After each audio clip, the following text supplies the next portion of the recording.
Faire face aux technofixes en Afrique, c'est le thème de cette réunion qui a regroupé pendant 2 jours à Nairobi, au Kenya, les acteurs des sociétés civiles, des chercheurs et des médias évoluant dans la protection de l'environnement. La réunion a débattu pendant ces 2 jours de l'action collective sur les technologies émergentes en Afrique et la vulgarisation de la plateforme sur l'évaluation multidimensionnelle des technologies en Afrique, AfriTAP. Cette réunion est pour mettre les Africains ensemble ici pour travailler sur le processus d'évaluation des nouvelles technologies qui sont actuellement à être mises en place. Notre intention est vraiment de créer notre discours sur les technologies par les Africains. Nous souhaiterons que les Africains eux-mêmes puissent contrôler et puissent s'assurer que les technologies qui viennent sur le continent sont maîtrisées. Il s'agit pour nous de sensibiliser les différentes organisations, les différentes personnes qui sont ici pour qu'elles soient en mesure de pouvoir à leur tour sensibiliser les communautés pour qu'ils soient au courant des effets que les technologies peuvent avoir sur leur vie. La plateforme de l'évaluation multidimensionnelle des technologies en Afrique, AfriTAP, est une coalition internationale des acteurs de la société civile, chercheurs et médias de lutte contre certaines technologies néfastes qui émergent en Afrique. La géo-ingénierie, la numérisation du système agricole, alimentaire et les défis que cela implique pour les droits des peuples et de la nature et la souveraineté alimentaire dans la région sont les principaux actes d'intervention de la plateforme AfriTAP. Vous savez très bien qu'on parle de plus en plus de digitalisation dans l'agriculture, on parle de plus en plus de la géo-ingénierie, on parle de plus en plus de la biologie synthétique. Alors, qu'est-ce que ces concepts renferment? Quels peuvent être les impacts économiques, sociaux, culturels, climatiques et même politiques de toutes ces technologies dans le tissu africain? C'est cette réponse que cet atelier va apporter avec les acteurs qui sont venus de un peu partout, que ce soit en Afrique de l'Est, en Afrique de l'Ouest, du Sud, du Nord ou l'Afrique centrale. Du 1er au 2 mars, les participants ont été soumis à d'intenses travaux de réflexion et de proposition. La rencontre a permis à ETC Group et AfriTAP, les institutions organisatrices de la réunion, de fournir des informations sur l'état des lieux des technologies émergentes en Afrique et dans le monde, leurs particularités et leurs impacts sur la population mondiale et africaine en particulier. Ce réseau est très important parce que pendant longtemps, les Africains ont été en dehors de ces technologies, n'ont pas été informés de ce qui se passait. Donc il est urgent de mettre en place un tel réseau actuellement. Certaines de ces technologies sont en train de nous spolier de nos connaissances traditionnelles, de ce que nous avons comme connaissances dans différents domaines. Donc vont nous spolier, disons, de ces connaissances-là. Et nous savons qu'il y a beaucoup de ces technologies qui ne sont pas du tout bien pour le bien-être des communautés et des connaissances des jeunes que nous avons dans nos pays. En Afrique, certaines technologies comme la modification génétique du manioc, du niébé et du coton, du forçage génétique du moustique ou encore de l'utilisation abusive et non contrôlée des pesticides ou intrants agricoles sont identifiées. Il faut dire que la plateforme AfriTAP déjà explique les gens qu'est-ce qu'un organisme génétiquement modifié, qu'est-ce que la technologie du forçage génétique, quelles sont les conséquences évidentes sur l'agriculture, la santé, le social, le politique et l'économie de l'implémentation des organismes génétiquement modifiés et du forçage génétique dans le tissu africain et même mondial.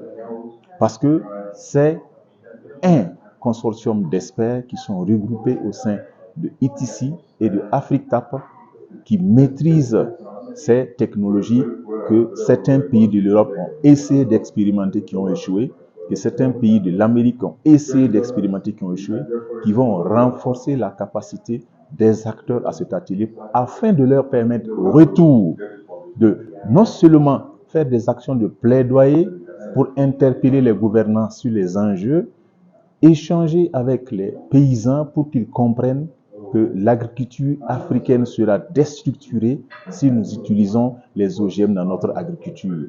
C'est aussi échanger avec les consommateurs, avec les citoyens lambda africains, pour qu'ils comprennent que la biologie synthétique risque potentiellement de détruire le système alimentaire bien construit au niveau des États africains.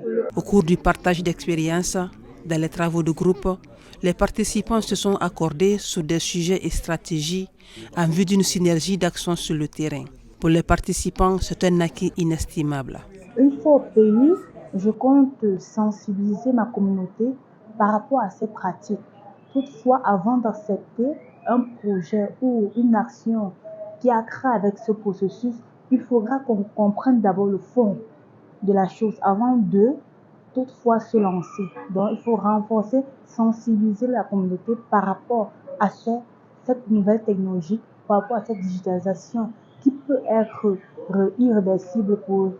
My recommendation is that they should do a lot of capacity building, both at the community level, to the policymakers, the rest of NGOs. Not all NGOs know about these technological fixes, and also to these people who are doing advocacy. They need a lot of capacity building so that they can appropriately address the subject. Clear that the outcome here is there's so much information out there, but the communities and other people are not aware of. Even our policymakers sometimes require this capacity building. So it is our responsibility as experts in this field, not really also experts, we also have information that we get every day. We have to really take back to the policymakers, the communities, and everybody else that is involved in this issue. So that number one, we do not lose our cultural values. Number two, we look at our indigenous knowledge. And number three, work in harmony with nature, but involve everybody. So the outcomes have been very good, and I'm happy that we are going to look at the researches that we have, but also work together as a team, together with Africa, etc., the organizers of this event. Il a été très indiqué de prendre part à cet atelier-là et de retourner à la maison en disant aux chercheurs, à la presse, aux décideurs, avec les moyens dont nous disposons, qu'il y a d'autres menaces en dehors des crises comme la Covid-19, les changements climatiques et beaucoup d'autres menaces. Il y a d'autres menaces qui constituent la prolifération des technologies émergentes dans nos pays africains, qui ne sont pas toujours utiles pour nous, pour le développement de nos pays africains. Et nous nous étonnons de ce que les décideurs qui acceptent ces technologies émergentes ne font pas un minimum de tests, de recul et voir ce qu'elles sont et ce qu'elles peuvent apporter dans notre pays avant de les accepter. Et là, on est inquiet. On est inquiet parce qu'on ne sait pas de quelle utilité ces technologies émergentes sont pour nos populations, pour notre agriculture, pour notre bien-être et pour nos sociétés. Cette session de renforcement de capacité a regroupé une soixantaine de participants venus de l'Afrique, de l'Asie, de l'Amérique latine et d'Europe. La délégation de l'Afrique francophone a contribué activement à la recherche des solutions dans la lutte contre les technofisques. Elle rentre donc à la maison avec plus d'engagement et une forte détermination en faveur de la lutte contre toute technologie néfaste pour le bien-être des populations africaines. C'était un engagement collectif. Nous avons beaucoup plus insisté sur les aspects liés à continuer à informer les acteurs par rapport à ces problématiques, à continuer à influencer les décisions politiques pour que nos États puissent prendre conscience des risques et des dangers qui constituent certaines de ces technologies, de continuer encore à informer beaucoup plus et à former d'autres acteurs qui peuvent être des alliés importants. Nous avons insisté aussi sur la construction du réseau, comment faire en sorte que les alliances soient encore beaucoup plus solides, qu'Africa puisse mieux se mettre au diapason avec d'autres réseaux, certains ont été cités ici, pour nous permettre de pouvoir avancer, mais aussi de discuter un peu comment les aspects liés à la communication puissent être développés à travers des stratégies qu'on veut mettre en place.